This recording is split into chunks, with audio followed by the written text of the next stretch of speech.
የሶፊ እናት የእውነት እየሰሙን ከሆነ ይሄ መልእክት አስተላልፉላቸው። የእውነት ሶፎንያስ ደጅ ላይ በለመደው ውጪ ላይ በለመደው ብቻ ነው ሰዶማ የሆነው? የእውነት እርሶ በቤቱ ውስጥ የሚያመልኩት ነገር ምናምን የለም? ይሄ ነገር አያውቁም? በቤተሰቦቹ በዘሮቹ ይሄ ነገር የለም? አባቱስ ምን አይነት ሰው ነበረ? እናቱስ? ይሄ ነገር ከሱ ብቻ የመጣ ነገር ነው?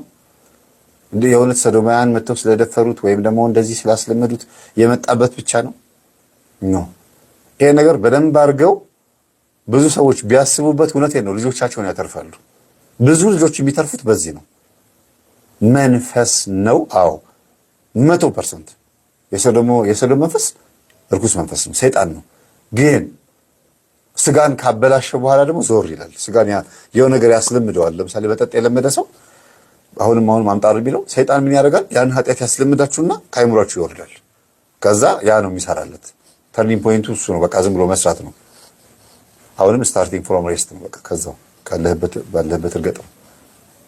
እዛው ነው የሚጀምረው። እና ይሄንን አይነት አሰራር የሚሰራው ሰይጣን መጀመሪያ ካስለመደ በኋላ እና የሶፊ እናት የጋዜጠኛ ሶፎንያስ እናት በዚህ ቪዲዮ ላይ እርሶን ነው የምጠይቀው። ሶፎንያስ ለዚህ ለመድረሱ ዋናው ተጠያቂ ባይሆኑ አጋዥ መንፈስ በእናንተ ቤት ውስጥ አልነበረም ወይ? ይህን ጥያቄ ያቀርባለሁ። አጋዥ መንፈስ በአዳም ልኮ የእናቴ አባት ጨሌ አውሊያ ቃልቻ አቴቴ ጨሌ አዳልሞቴ ጠቋሩ ሰገላ ውሃ ብኮ ፈደመና የሚባሉ የሚመለክ የነበረ ነገር የለም ነበር ወይ? በምንም መንገድ ይሙት አባትየው ግን እንዴት ነበር? እርሶ ነው የሚያውቁት መቼም ከሱ ይልቅ ይገባውታል። ብዙ እናቶች ስለሚመጡ ስለምንግባባ ነው። እና ይሄ ልጅ በራሱ ብቻ አይመስለኝም እንደዚህ ሆነው ወዶም አይደለም የሚል ሐሳብ አለኝ።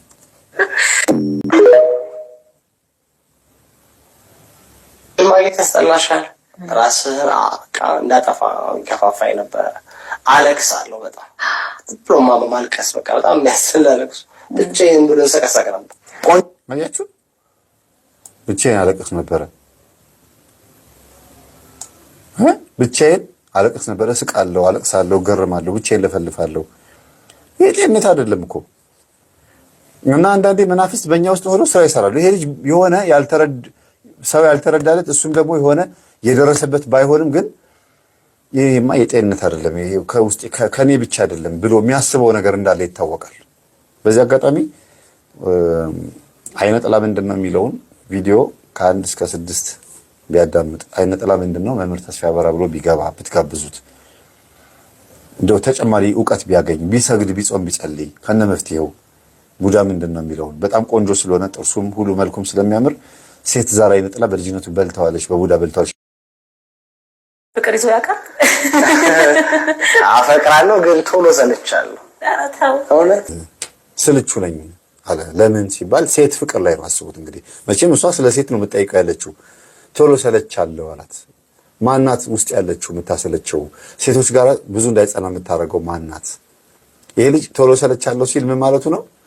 ብዙ ሴቶችን ስለቀረበ ምናልባትም ደግሞ ሴቶችን ሊቀርብ ሞክሮ እምቢ ስላለው ሊሆን ይችላል።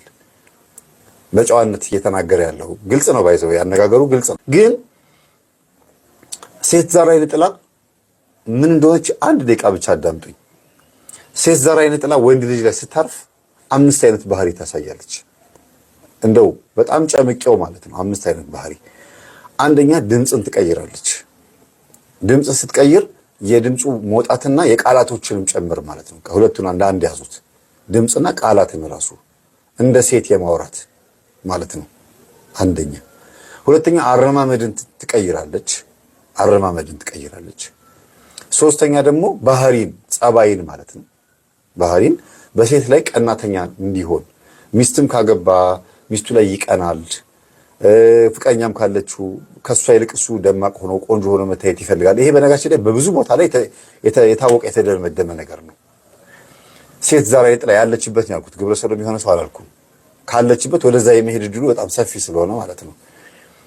እና ይሄ ነው። ሌላው ሶስተኛ ደግሞ ሽንት ቤት በሚቀመጥበት ሰዓት ደም ከመቀመጫው የመውጣት እንደዚህ አይነት ነገሮች ይታያሉ። ደም የመቀመጥ ደም የመጸዳዳት በግል ወሲብ የመጠቃት የመጨረሻው ትልቁ ጉዳይ በግል ወሲብ የመጠቃት። በግል ወሲብ ሲጠቃ አንደኛ በህልምም ትመጣበታለች፣ ሁለተኛ ደግሞ በእውንም ባትመጣ በእውን ግን እጁ ላይ ተቀምጣ ግል ወሲብ ታስፈጽሟለች። ሴቶችን መቅረብ ስለማይችል አይናፋር አድርጋ ታሳድገዋለች። ከልጅነት ጀምሮ የእናትና የአባት እቅፍ ላይ እያለ ጀምሮ ይህን ስሜት ልታሳድርበት ትችላለች። ለምን ሲባል አባት ሚስቱን ያገባው በመስተፋቅር ከሆነ አባት ሚስቱን ያገባው ካገባት በኋላ ስንፈተ ወሲብ አጋጥሞት ለስንፈተ ወሲብ ብሎ አስማትና ድግምት የተጠቀመ ከሆነ ያ መንፈስ ልጅ በሚወለድበት ሰዓት አብሮት ነው የሚወለደው። ስለዚህ ለዝሙት ብሎ ስለሆነ ያን የሚጠቀመው አንዱ እሱ ነው። ሁለተኛ ነገር ደግሞ ሚስት ወይም እናት ማለት ነው ባሏን ያገባችው በመስተፋቅር ከሆነ ከሌላ ሴት ቀምታ ካመጣችው ወንዳ ወንድነት ባህሪ ካለባት ትዳር የሚያዝ ፍላጎት ኖሯት ግን ደግሞ ባል ስታገባ ባሏ እንዳይመቻት ያደርጋል መንፈሱ። ለምን እንዴት ነው ይሄን የሚያደርገው? የኔ ሚስት ናት ብሎ ከሴቷ ጋር ተቀምጦ እያለ ሴቷ ግን የማግባትና የመውለድ ፍላጎት ያድርባታል። እንደ ሰው ታስባለች። እሷ ውስጥ ያለው መንፈስ ደግሞ ይቃወማታል። ለምንድን ነው የምታገቢው? የኔ ሚስት አይደለሽ ወይ? እኔ ባልሽ እኮ ነኝ ብሎ ያገባችውን ባሏን ስንፈተ ወሲብ እንዲፈጠርበት ያደርጋል። ያገባችሁ ባሏን ሴታ ሴት እንዲሆን በወሬም ሊሆን ይችላል፣ በአቋምም ሊሆን ይችላል። ብቻ የማይጥማት ሰው አድርጎ ያሳያል። ከእሷ የመጣ ወንድ አይነ ጥላ የእሷን ሴትነት ማንነት ይዞ መጥቶ እሱ ላይ ያድራል፣ ወንድየው ላይ። ከዛ ወንድየው ምን ይሆናል? ሌላ ቦታ ላይ ዘማው ይሆናል። የማንን መንፈስ ይዞ? የሚስቱን ስሜት መንፈስ ይዞ ይሄዳል። ከዛ የሚወለዱት ልጆች ልክ እንደዛ ነው የሚሆኑት። በተለይ መስተፋቅር አድርጋ ያገባች ሴት ሆን ብላ ባሏን ያገባችበት መንገድ መናፍስታዊ በሆነበት መንገድ ከሆነ ልጆቿን የወለደችው ለዚህ ነገር ተጋላጭ የመሆን ዕድላቸው በጣም ሰፊ ነው። 80% በጣም ሰፊ ነው። ስለዚህ እንደዚህ አይነት ግብረ ሰዶም ውስጥ ያሉ ሰዎች እናትና አባቶቻቸው በደንብ መታወቅ አለባቸው። ምንድነው እናትየው ሲያመልኩ የነበሩት? አባትየው ምንድን ነበር? ለምንስ ያለ አባት አደገ? አያችሁ፣ ይሄ ራሱ መታወቅ አለበት። አንዳንድ ጊዜ የሴት ልጅ ተብሎ እየተጠራ እየተሰደበ ሊያድግ ይችላል። እናት ደግሞ እንደ እናትም እንደ አባትም ሆና ልታሳድግ ትችላለች። ይሄን አለ ብያልን ያለ ነው። ግን በዛ ውስጥ በሴት እጅ ላይ ብቻ በማደጉ የመጣበት ተጽዕኖ አለ ወይ? ተጽዕኖስ ከምን መጣ? የእሱንስ አባት የገደለው ምንድን ነው? የሞተውስ በምክንያት ነው?